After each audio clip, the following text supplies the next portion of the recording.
Well, first of all, there is no single way to do program development. I learned from experience that you can develop a script and end up making a pilot, and that pilot could end up being selected to be a series. That's one way to get on the air.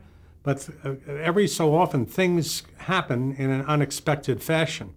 When you least expect them to happen, they do, and you have to take advantage of that.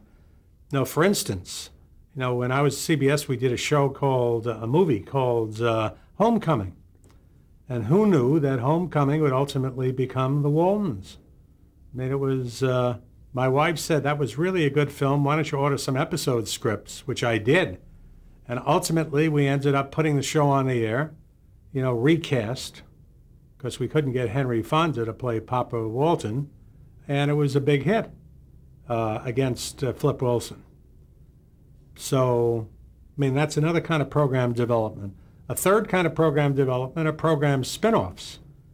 And I am guilty of taking advantage of that, of using the strength of our regular schedule to spin off other shows. That was the case. Laverne and Shirley first appeared on Happy Days. Valerie, the Rhoda character, was on Mary Tyler Moore for several years before she got her own series. The Jeffersons are a part of All in the Family. Going back before my time, Gomer Pyle was a part of Mayberry. So this is something that, historically, had its beginnings in the early days of television. And it's kind of curious that now the spinoff is all of a sudden people are discovering that it can work. I look at Law and Order right now, where there's a third spinoff of sorts, that's going on NBC that'll probably work. It adheres to a formula and a very successful formula.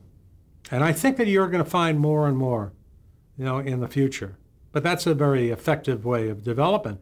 Then another effective way of program development is somebody will come in with a star and say, we want to do this.